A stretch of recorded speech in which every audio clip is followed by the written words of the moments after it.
Meu marido deixava fios brancos na banheira todos os dias. Grávida, eu sempre me perguntava o que aquilo podia ser. Sempre que eu perguntava a ele, desconversava e arrumava uma desculpa qualquer. Um dia, fui levada às pressas ao hospital com fortes dores abdominais. Quando o médico me atendeu, ficou em choque. Sou Ana, uma mulher de 30 anos, dona de casa. Conheci Ricardo há 5 anos, quando trabalhávamos juntos. Ele era um funcionário dedicado e responsável em uma grande empresa e, graças ao seu empenho, ganhava um bom salário. Nos aproximamos quando fui designada para a equipe dele em uma das subsidiárias, e logo me encantei com seu jeito atencioso e gentil. Ricardo era querido pelos colegas e admirado pelo chefe.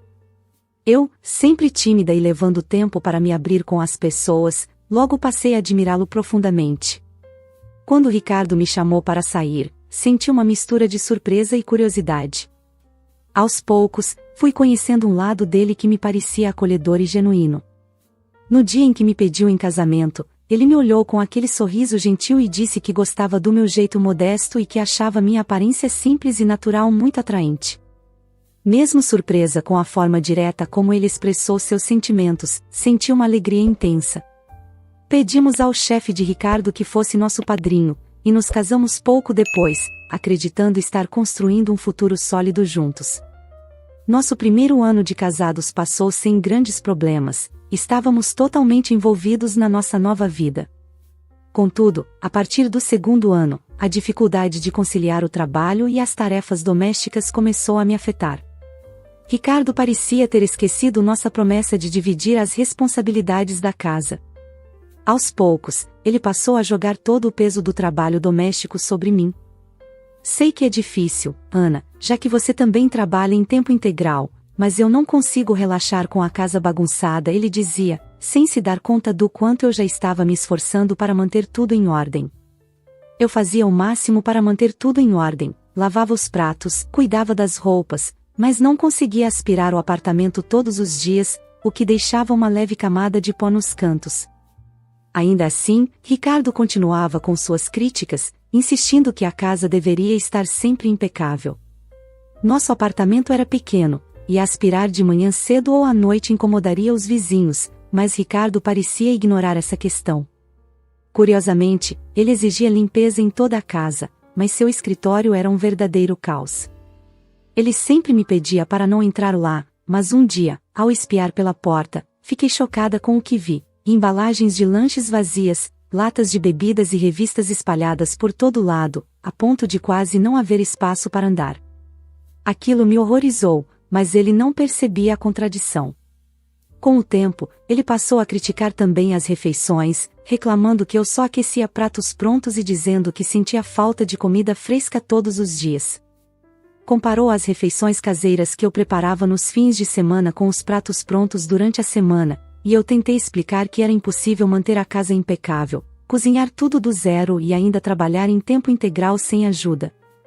Então, certo dia, ele sugeriu algo que me pegou de surpresa, como se fosse um pedido carinhoso: por que você não deixa um emprego, Ana? Poderia ser dona de casa em tempo integral. Eu trabalho mais para cobrir as despesas. Essas palavras me deixaram com um aperto no coração. A ideia de abrir mão do meu trabalho, que eu tanto amava, me pesava profundamente. Ser apenas dona de casa vai ser melhor para você, que eu trabalho mais para compensar, ele insistiu, com um tom que parecia carinhoso, mas que me causou uma estranha sensação de desconforto. Ele afirmava estar preocupado com meu bem-estar, e eu comecei a me questionar sobre o futuro. E se tivéssemos um filho? Será que nosso orçamento apertado daria conta de uma família? Enquanto eu hesitava, ele me olhou com aquele sorriso doce que sempre me desarmava. Ana, ver você exausta todos os dias me deixa preocupado. Gostaria tanto que você ficasse em casa e cuidasse de tudo com mais tranquilidade. Eu sentia tanto orgulho do meu trabalho, adorava o ambiente e tinha planos de continuar até me aposentar. E não queria ser um peso para Ricardo. Assim, depois de muita hesitação e pesar, me despedi dos meus colegas e do chefe. Sempre fui tímida, mas quando criava laços, esses vínculos eram profundos. Ao abrir mão de algo que amava, Prometi a mim mesma que valorizaria Ricardo ainda mais, tentando compensar essa grande mudança. No início, Ricardo me tratava com carinho e atenção. No entanto, com o tempo, à medida que eu me tornei financeiramente dependente dele, comecei a notar uma mudança preocupante em seu comportamento. Ricardo passou a adotar uma postura controladora, e a primeira situação que me deixou chocada foi durante uma simples consulta médica. Eu costumava ir a uma clínica ortopédica onde era atendida por uma médica de confiança, mas, após algum tempo, ela se aposentou, e seu filho, que tinha cerca de 20 anos, assumiu as consultas. Quando mencionei a Ricardo que ainda precisava continuar o tratamento lá para me recuperar de uma torção no tornozelo, ele reagiu com descontentamento. Não vá mais lá. Vamos mudar para um hospital em outra cidade onde tenha uma médica, ele disse, em um tom que nunca havia usado antes. Tentei argumentar que o hospital havia sugerido que eu terminasse o tratamento com um novo médico para garantir uma recuperação completa, mas Ricardo levantou a voz de maneira inesperada. Só de pensar em um jovem tocando sua perna me dá repulsa. Como você pode estar tranquila com isso? Fiquei em choque. Era apenas uma consulta médica, mas, para evitar conflitos, acabei cedendo e aceitei mudar para outra clínica. No início, seu ciúme parecia quase engraçado, mas isso logo perdeu a graça. Pouco tempo depois, ele começou a se incomodar com outras coisas. Quando comentei que minha cabeleireira entraria em licença maternidade e que um cabeleireiro homem cuidaria dos meus cortes, Ricardo ficou visivelmente irritado.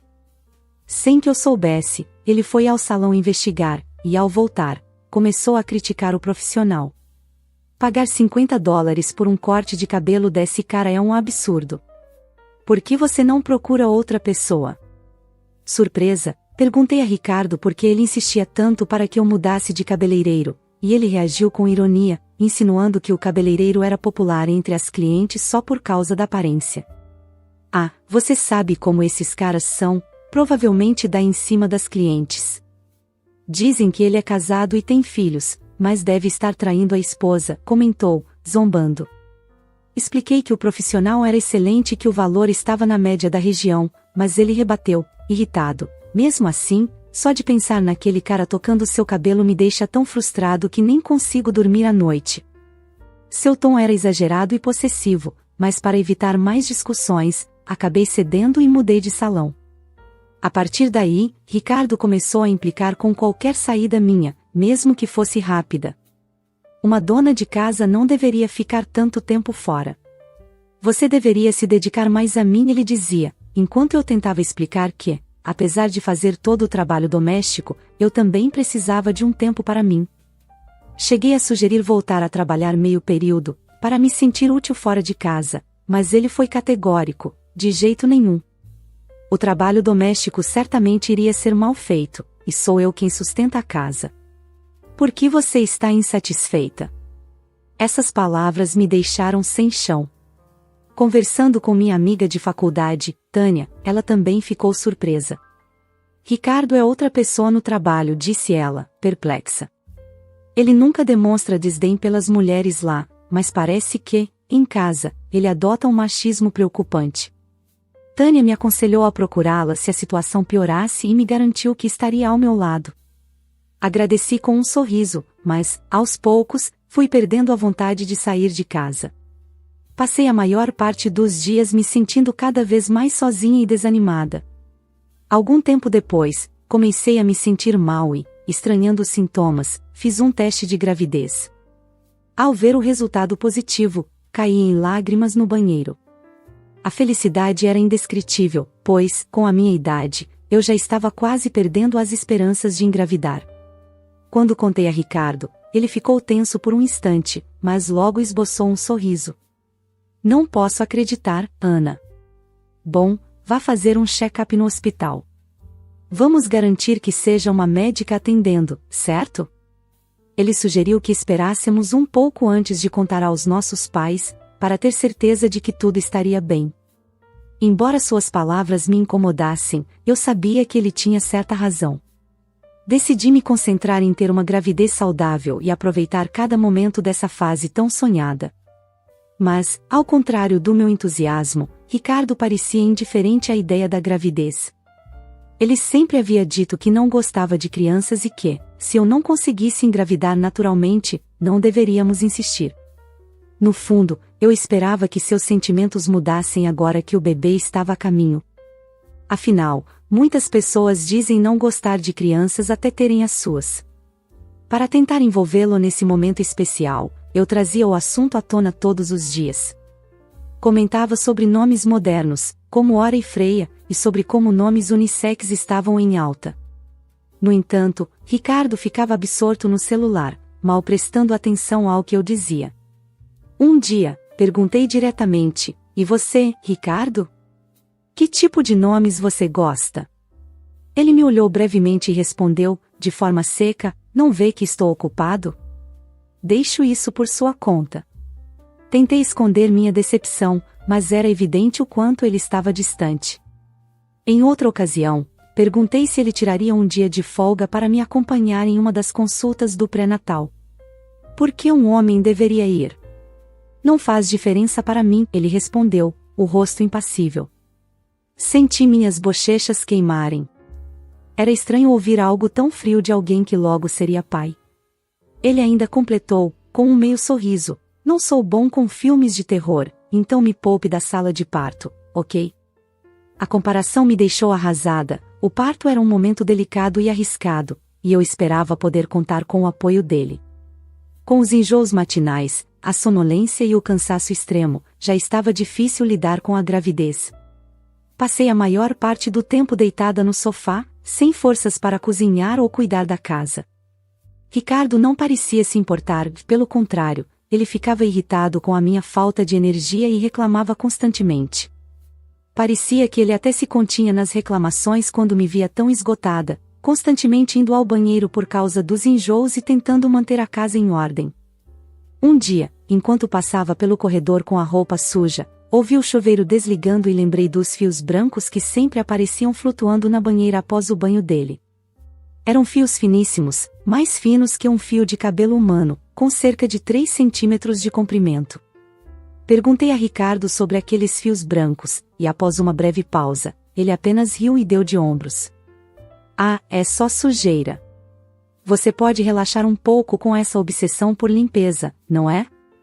Fiquei desconfortável com a resposta evasiva, mas decidi não insistir. No entanto, incomodada com a ideia de tomar banho em uma banheira com aqueles fios misteriosos, passei a usar apenas o chuveiro por enquanto. Nessa época, Ricardo começou a chegar cada vez mais tarde, alegando compromissos no trabalho e viagens de negócios frequentes. Eu me perguntava se esse comportamento distante tinha algo a ver com a tensão crescente entre nós. Numa sexta-feira, ele se aproximou de mim com um sorriso incomum. "Vou para Chicago amanhã para uma viagem de negócios. Sinto muito por te deixar sozinha por uma semana, especialmente com os enjoos e tudo mais. Mas faz parte do trabalho, não é?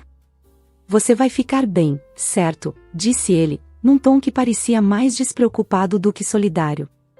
Concordei, tentando esconder a preocupação que crescia dentro de mim. "Ah, e tem mais uma coisa", disse Ricardo, animado, entregando-me uma elegante caixa branca. Ao abrir, vi 7 pequenos frascos de óleos alinhados com tampas pretas, e ao lado, uma série de sachês de chá. "Esses são chás especiais", ele explicou com entusiasmo. "São conhecidos por ajudarem com enjoos matinais. A esposa de um colega usou e voltou a ter apetite rapidamente. Funciona mesmo." Perguntei como deveria usá-los, e ele me explicou que era para tomar uma xícara dos chás todas as noites, além de usar o óleo no banho, que ajudaria a relaxar. Embora eu não fosse muito fã de ervas desconhecidas, aceitei, tocada pela preocupação de Ricardo. Ele ainda me entregou um bilhete com instruções detalhadas. Na nota, ele enfatizava: "Use isso todos os dias, é importante para o seu bem-estar e para o do bebê." Agradeci, achando o gesto cuidadoso. Após a partida de Ricardo, comecei a usar o óleo no banho e a tomar os chás todas as noites, seguindo as instruções à risca. Com o desaparecimento dos fios brancos na água, me senti mais tranquila para mergulhar no banho e deixar o aroma relaxante me envolver. Já os chás, embora fortes e de sabor um pouco amargo, traziam uma sensação de calor que me acalmava. Nos primeiros dias, não senti grandes mudanças, mas notei que meu apetite começava a voltar, o que me trouxe uma nova esperança. No entanto, no quinto dia, logo após o banho e o chá, senti uma dor forte na parte inferior do abdômen. Inicialmente, achei que fosse um desconforto passageiro, talvez algo leve. Mas a dor foi se intensificando rapidamente, a ponto de me fazer gemer de agonia. Vesti qualquer roupa que encontrei, com o coração disparado, e chamei uma ambulância. Ao chegar ao hospital, tomada pelo medo de que algo pudesse ter acontecido com o meu bebê, fui atendida com urgência. O médico, visivelmente preocupado, perguntou sobre o que eu estava ingerindo. Quando mencionei os chás, ele me olhou seriamente e explicou que certas ervas podem causar contrações e são estritamente proibidas para grávidas. Esses chás poderiam ter causado uma perda espontânea, ele disse, com um tom grave. Senti como se o mundo escurecesse ao meu redor, e um vazio tomou conta de mim. Mesmo fraca, pedi ao médico que fizesse um exame urgente. Felizmente, o bebê estava bem, e me informaram que, com descanso, meu corpo se recuperaria. Passei a noite no hospital, ansiosa e sem conseguir dormir, e voltei para casa de táxi na manhã seguinte.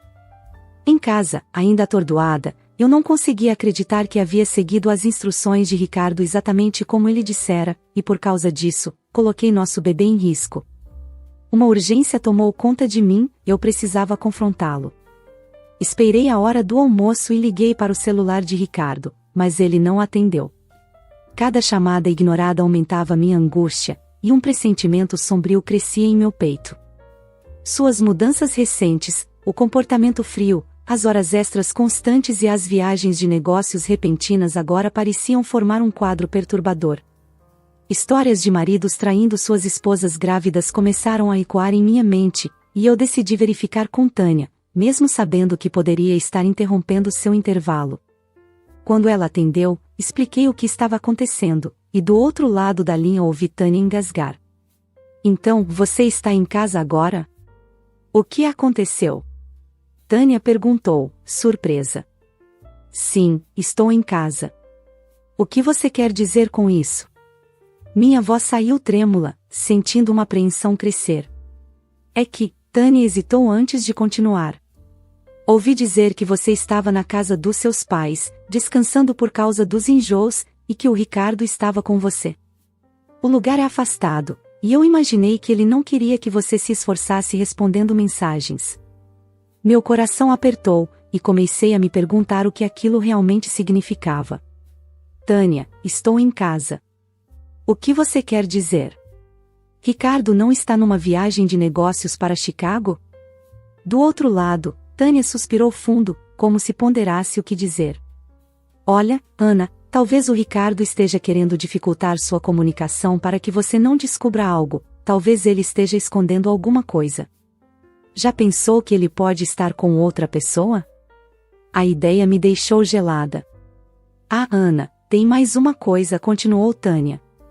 Uma funcionária da empresa tirou folga no mesmo período. Deixe-me ver. Sim, é a Cindy, do departamento de contabilidade. Quero o endereço dela. Sim, por favor, respondi, com a voz trêmula, mas a raiva já superando o choque. Tinha certeza de que Ricardo estava com ela. Peguei o endereço, e sem pensar duas vezes, dirigi até lá. Com o coração disparado e a mente fervilhando de indignação, estacionei em frente ao prédio e fiquei esperando que eles aparecessem. Depois de cerca de 1 hora, vi um casal vindo do outro lado da rua, de mãos dadas. Era Ricardo, ao lado de uma mulher vestida de forma chamativa, com maquiagem pesada, era Cindy, sem dúvida. Ele carregava uma bolsa cheia, e o sorriso entusiasmado em seu rosto reacendeu uma raiva ardente dentro de mim. Ele estava me traindo descaradamente, enquanto eu passava por um pesadelo. Como ele podia ser tão cruel? Me escondi rapidamente atrás de um carro estacionado, prendendo a respiração enquanto eles se aproximavam da entrada do prédio. Não consegui ouvir tudo claramente, pois falavam em um tom baixo, mas o suficiente para captar pedaços que me deixaram em choque. Mal posso esperar para morarmos juntos, Ricardo, ouvi Cindy dizer, quase num sussurro, enquanto olhava discretamente ao redor. Vi quando ele concordou, parecendo tão cuidadoso quanto ela, mas com um olhar frio que me deu arrepios. Se o plano funcionar, ele murmurou, num tom tão calculista que mal o reconheci, podemos empurrar a Ana de volta para a casa dos pais. Cindy sorriu de lado, encostando-se nele de maneira íntima. E se ela perder o bebê? Bom, se ela estiver emocionalmente abalada, ninguém vai questionar se a gente decidir viver separado.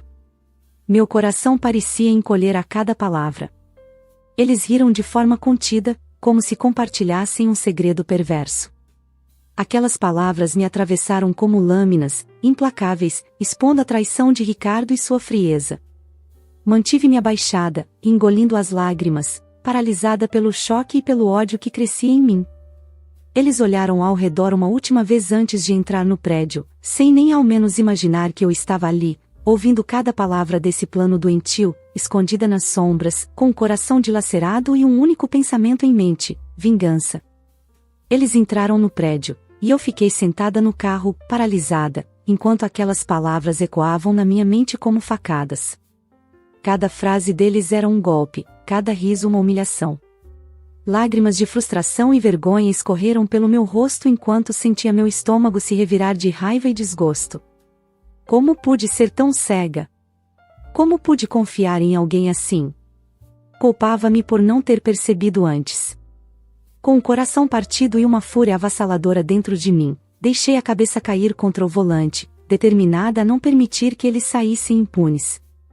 Me permiti soluçar por um tempo, mas, eventualmente, ergui a cabeça, cerrei os dentes e prometi a mim mesma que Ricardo e Cindy iriam pagar por tudo. Eu nunca os perdoaria. Depois, à tarde, fui com Tânia até o apartamento de Cindy. Tânia havia tirado a tarde de folga para me ajudar, e eu estava decidida a confrontá-los. Para evitar sermos vistas pela câmera do interfone, me escondi no corredor de entrada enquanto Tânia chamava Cindy pelo interfone. A voz doce e despreocupada de Cindy soou: "Oi, Tânia. O que te traz aqui?" Tânia, mantendo um tom casual, respondeu: "Oi, Cindy. Achei que seria bom trazer uns documentos. Você esqueceu alguns materiais na sua mesa." Cindy, sem desconfiar de nada, respondeu alegremente: "Oh não. Obrigada, Tânia. Vou descer para buscar." Tânia, insistindo, completou: "Não se preocupe, posso levar até o seu apartamento." Com isso, Cindy, satisfeita, disse: "Claro, vou destrancar a porta." Assim que a porta do prédio se abriu, subimos no elevador até o andar dela. Para evitar as câmeras, fiquei alguns passos atrás de Tânia, enquanto ela chamava Cindy na porta. Em poucos instantes, Cindy apareceu, vestida com um roupão casual, o que indicava que estava em seu momento mais íntimo de descanso. Ao me ver, seu rosto congelou de choque, e ela soltou um grito agudo, tentando fechar a porta rapidamente. Mas enfiei minha bolsa na fresta antes que ela conseguisse, empurrando a porta e forçando-a a abrir. Cindy, derrotada, recuou, deixando-nos entrar. Foi então que, vindo do final do corredor, ouvi uma voz familiar. Avancei silenciosamente até uma sala semi-aberta e espiei. Ricardo estava lá, de cueca, sentado confortavelmente, enquanto escovava um gato de pelo longo e branco. "Você é um bom menino, Atum", disse ele, num tom carinhoso que eu quase não reconheci. "Vou te dar um petisco depois. Seu pelo está tão macio hoje. Você é o gato mais lindo do mundo." Naquele momento, tudo fez sentido. Aqueles fios brancos que eu encontrava na banheira eram pelo do gato de Cindy. Ricardo, tão acomodado na intimidade com o animal dela, sequer se preocupava em se lavar completamente antes de ir para casa. A cena de Ricardo, seminu e envolvido em tanta dedicação ao gato de outra mulher, enquanto ignorava o próprio filho que eu carregava, fez meu sangue ferver. Uma onda de raiva me tomou por completo ao vê-lo demonstrar tanto afeto ao gato de Cindy, como se aquele animal importasse mais para ele do que nosso próprio bebê. O gato, que parecia pressentir minha fúria, se encolheu, assustado, e correu para um canto do quarto. "Que foi, Atum? Vem brincar com o papai", disse Ricardo, em uma voz exageradamente suave. Não consegui mais me conter e entrei na sala, com o olhar firme e as palavras afiadas: desde quando você é pai de um gato? Ou será que foi a Cindy quem engravidou? Os olhos de Ricardo se arregalaram ao me ver ali, surpresa que claramente o deixou desconcertado. Ele balbuciou algo para se justificar, mas antes que pudesse completar uma frase, Cindy surgiu logo atrás, abraçando-o com familiaridade e sorrindo de forma presunçosa. Está tudo bem, Ricardo. Deixa que eu cuido disso, disse Cindy, rindo como se a situação fosse uma grande piada. A cena dos dois juntos, ele quase sem roupas, me deixou dividida entre a fúria e a incredulidade diante do absurdo daquela situação. Com um sorriso provocador, Cindy se virou para mim e perguntou: como você está se sentindo? Achei que já estivesse acostumada com os enjoos matinais. Mas, já que está aqui, parece que está tudo bem. Ainda está tomando os chás, não é? Assim, mãe e bebê ficam saudáveis. Ela soltou uma risada sarcástica, enquanto Ricardo, ao lado dela, me olhava com uma expressão de falso desapontamento, o que só inflamava minha raiva. Respirei fundo, tentando manter a calma. Tomei os chás porque confiei que Ricardo queria o meu bem.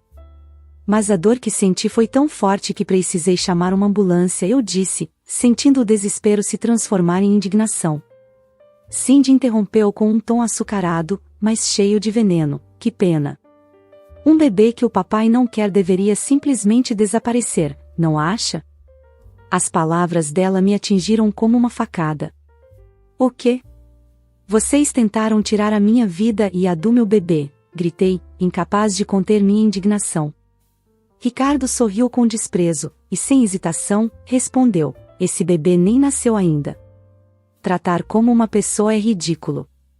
Ou será que você está inventando tudo isso só para chamar atenção? Meu cérebro parecia ferver de tanta raiva enquanto os via rindo do meu sofrimento e da minha gravidez. Tirei do bolso a foto do ultrassom e mostrei a eles. Isso é real. Meu bebê é real. Ricardo debochou, dizendo: talvez essa foto seja de outra mulher grávida. Sua barriga ainda está lisa. Como posso confiar que é meu filho? Tânia, que estava ao meu lado desde o início, interveio, repreendendo-os com firmeza. Mas Ricardo e Cindy apenas sorriram com cinismo, como se a dor que causavam não significasse nada. Bem, mesmo que seja meu filho, eu não o quero, disse Ricardo, suas palavras dilacerando meu coração. Era uma crueldade que eu não podia acreditar estar ouvindo dele. Por que você nega tanto? Perguntei, tentando segurar as lágrimas que já brotavam. Você odeia tanto a ideia de ser pai? Isso te incomoda tanto assim? Ricardo franziu a testa, a irritação evidente em seu rosto, e respondeu bruscamente: é claro que odeio. Quem vai cuidar de mim quando o bebê nascer? Então, como se estivesse destilando tudo o que guardava de rancor, ele começou a soltar uma enxurrada de críticas cruéis. Você costumava ser atraente quando nos casamos, mas com o tempo ficou feia. A gravidez só piorou isso. Você está magra, pálida, e sua pele perdeu qualquer traço de feminilidade. Apontando para mim com desdém, ele disse: é vergonhoso se chamar de minha esposa com essa aparência. Eu nunca deveria ter me casado com uma mulher com sua idade, você já está velha e acabada. Ricardo cuspiu as palavras com desprezo. Eu olhei para ele, sentindo o peso de cada palavra venenosa. E você, Ricardo, retruquei, com um pouco de dignidade que ainda conseguia reunir, também está barrigudo e perdendo cabelo. Já é um homem de meia idade. Ele ignorou meu comentário, impassível, e continuou. Além disso, tudo o que você fala ultimamente é sobre o bebê. Parece que você esqueceu quem é o mais importante aqui. Como minha esposa, você deveria me colocar em primeiro lugar. Eu não me importo com o bebê que está na sua barriga. Aquelas palavras foram a prova final de que o homem com quem eu havia casado não existia mais, ou talvez ele nunca tivesse existido de verdade. Fiquei pasma. As palavras dele soavam infantis, e naquele momento ficou claro que tanto o bebê quanto eu seríamos infelizes com Ricardo como pai. Cindy, que até então ouvia tudo com uma expressão satisfeita, entrou na conversa. Ricardo merece alguém mais jovem e bonita, não uma bruxa velha. É claro que ele deveria estar com alguém como eu, uma beldade jovem. Cindy riu, a frieza em sua voz me arrepiando. Você achou mesmo que aqueles chás e óleos eram para o seu bem? Cada detalhe foi planejado para que você perdesse esse bebê.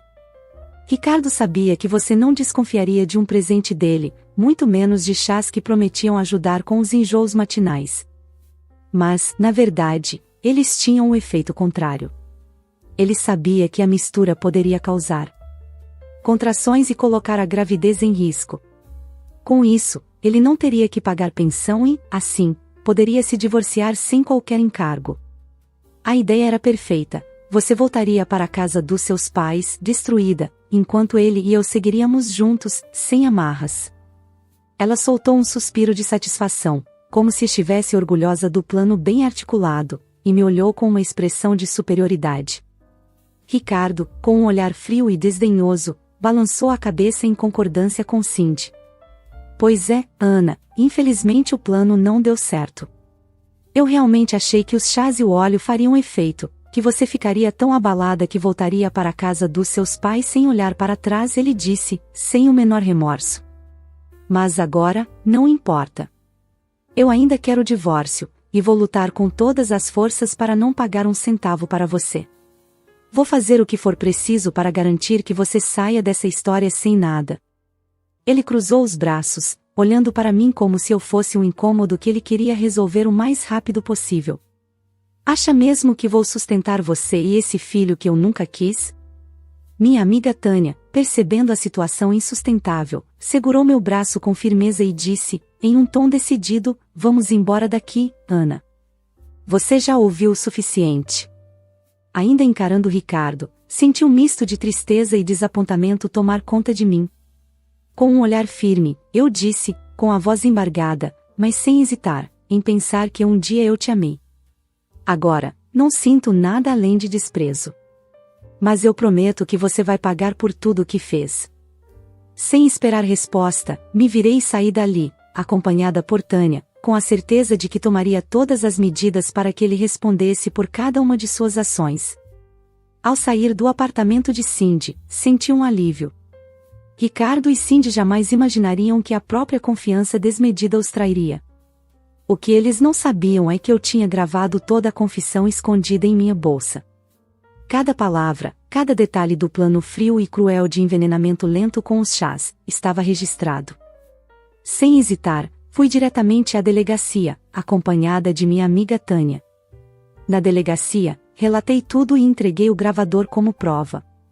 Os oficiais que me atenderam ficaram claramente impressionados com a frieza dos detalhes.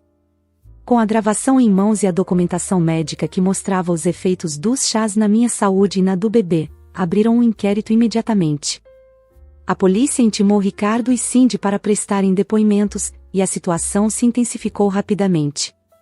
Quando Ricardo e Cindy foram chamados a depor, Cindy, já desestabilizada, confessou que havia seguido as ideias de Ricardo, mas que ele estava envolvido desde o início e era quem realmente queria se livrar do bebê.